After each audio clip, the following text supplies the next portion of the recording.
Nouveau vlog ici depuis la Lozère, le département 48 situé au nord-est de l'Occitanie. On se situe un peu entre l'Aubrac, les Cévennes et les Grands Cosses de l'Aveyron, voilà.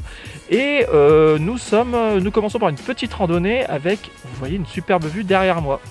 Nous sommes en effet au Roc des Ourtous, c'est un petit sentier de 3 km, donc vraiment accessible à tous. Il n'y a pas l'air d'avoir un dénivelé énorme qui permet entre autres d'avoir une superbe vue sur les villages de La Malène et les gorges du Tarn, où cet après-midi nous ferons un petit peu de canoë. Si vous regardez bien, alors nous on n'en a pas encore vu, mais vu qu'on a une vue très dégagée, on pourrait apercevoir des vautours, donc j'espère qu'on va en voir d'ici la fin de la balade.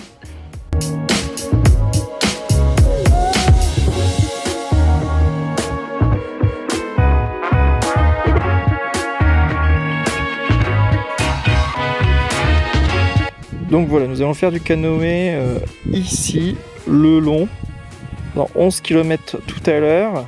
Vous voyez bien les gorges du Tarn ici, tout en bas. Et là, regardez. Chloé dit que ce rocher ressemble à Voldemort. Vous ne trouvez pas, franchement? Donc dans les commentaires, mettez hashtag oui, ça ressemble à Voldemort, ou hashtag non, Chloé arrête de boire. Merci beaucoup.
Après avoir déjeuné à Saint-Énimie à l'auberge du Vieux Moulin, nous prendrons la direction de Florac qui a 15 km, soit 40 minutes, parce que je vous rappelle qu'ici on ne parle pas en distance mais en temps de route, pour visiter l'atelier Tuffry. Donc c'est un atelier qui produit du gin made in France depuis 4 générations, donc on ne connaît pas du tout. Je pense que ça va être l'occasion de découvrir une petite entreprise locale et son histoire. Donc c'est le genre de visite que Émeric et moi on aime beaucoup en général. Donc ouais, je suis assez impatiente. On finira la journée par une petite randonnée au Bondon. C'est une randonnée qui permet de voir pas mal de mégalithes. Ça serait le deuxième plus important site mégalithique en France après Carnac. Ouais. Donc c'est pareil, c'est un petit peu tout ce qu'on aime. Il y aurait plus de 100 menhirs, je crois. Ouais, bah je sais pas. On va voir ça, on verra. Mais voilà, je sais que c'est une randonnée de 5 km 5, le dénivelé est de 150 mètres, elle est classée très facile et je pense que ça va être plutôt sympa pour finir la journée.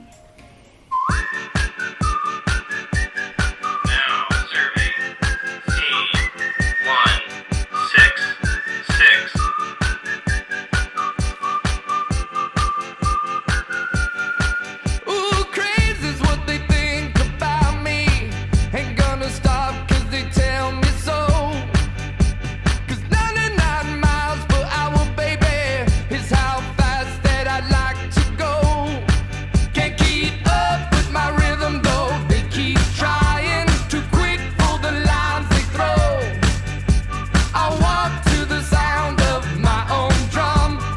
On vient de commencer la randonnée.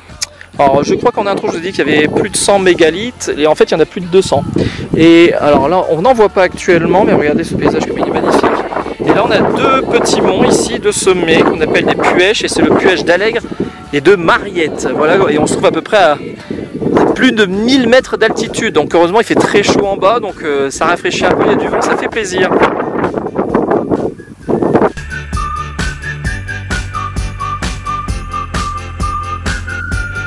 Nous sommes arrivés à Mende pour la visite de cette dernière qui est la préfecture de la Lozère, et ce matin à l'office de tourisme nous avons récupéré une tablette, et cette tablette c'est un Explore Game, voilà, c'est un jeu pour découvrir la ville avec la tablette. Et donc ici par exemple Chloé elle va retrouver en 8 minutes 5 éléments qui sont présents sur la cathédrale, voilà par exemple, et donc on doit faire tout le tour de la cathédrale pour trouver les 5 éléments pour réussir le jeu, voilà.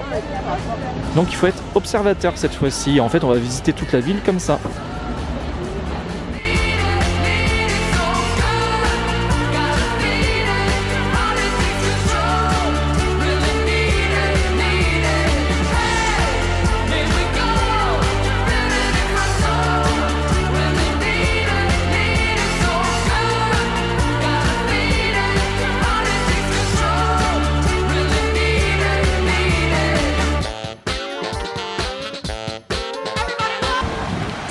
Donc là, nouveau petit jeu, en fait, il y a la réalité virtuelle en gros.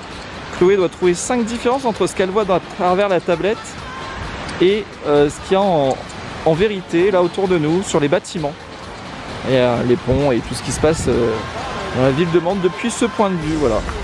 Et donc elle a un temps pour retrouver les 5 différences.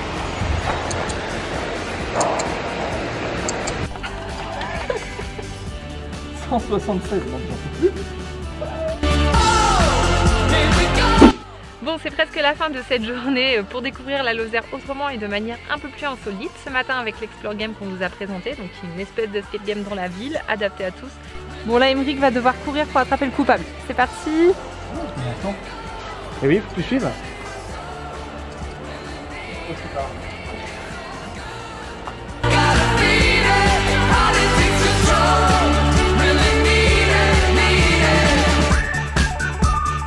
C'était vraiment très sympa. Ouais. Cet après-midi, nous nous sommes plutôt concentrés sur le bourg de Langogne.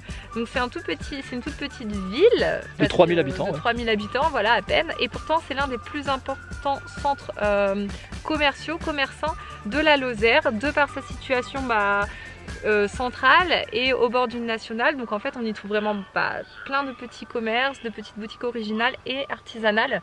Donc on est parti découvrir la ville entre histoire justement et présent, artisanat, et entre présent et artisanat local. Bref, je ne sais plus parler, puisque nous venons de faire 2 heures de trottinette électrique tout terrain autour du lac de Nossac. Alors vous ne voyez pas, mais on est tout crade, on a des griffes, etc. Enfin bon, ça c'est parce que je ne sais pas viser sur une trottinette. On est un peu crade. Chloé, ses chaussures étaient blanches, elles sont devenues grises. Voilà. Donc en fait c'est une activité qui est proposée, le lac de Nossac, c'est un très important lac de barrage artificiel qui recouvre l'ancien village de Nossac qui a été inondé, donc c'est un petit peu leur Atlantide locale quoi. C'est ça. Et il est vraiment beau, enfin surtout voilà, là on l'a fait entre 6 et 7 heures, donc c'est le moment où vous savez les lumières sont un peu plus douces, etc. C'était vraiment super comme balade. La trottinette électrique, ça nous a été proposé par l'office de tourisme. Je me suis dit un petit peu, comme pour l'équitation en Ardèche, si vous avez suivi la dernière fois, allez Chloé, lance-toi. Et franchement, au bout de 100 mètres, je me suis dit, mais ça va pas être possible. Ouais, au début, c'est très dur à prendre en main, c'est très particulier, puisqu'on a l'impression, moi j'ai toujours l'impression de me prendre une selle, alors qu'il n'y a pas de selle sur ce vélo. Moi, c'était pas l'impression que j'avais, mais c'est surtout qu'il fallait faire confiance dans nos roues, dans l'engin, quoi, qui va assez vite. Et en fait, c'est bien, c'est comme un VTT, quoi, il va partout, il faut pas avoir peur de prendre les rochers, les cailloux, il n'y a aucun problème. Ouais, franchement, au début, c'est difficile et tout, et après, on s'y fait, et c'est trop bien. Ouais, au bout d'un bon kilomètre, ça y est, on a compris, et on accélère, et on freine. Je suis tellement fière de moi d'avoir réussi à faire ça, parce que pour les gens qui me connaissent, ils savent que 4 ans de kiné, 2 accidents, tout ça. Moi, sur une trottinette électrique tout terrain, c'était pas ça. C'était Voilà, et pourtant ça m'a vraiment plu, c'était génial, ça fait quand même des petites sensations fortes et ça permet de, voilà, de faire tout le tour du lac qui est immense. Et ça change du vélo quoi. Ça change du vélo, ça n'a rien à voir. Vous allez voir les images, vous êtes debout. C'est assez sportif, voilà, et contrairement à nous, prévoyez des vêtements pas très propres quoi, parce que... Oui, parce que des fois il pleut et donc du coup il y a des grosses mares de boue. Voilà, donc là on va aller se laver avant d'aller manger au bord du lac aussi, au restaurant. La table du lac. La table du lac. Voilà. Et puis s'il fait beau, on fera une petite voie lactée que vous retrouverez sur le blog.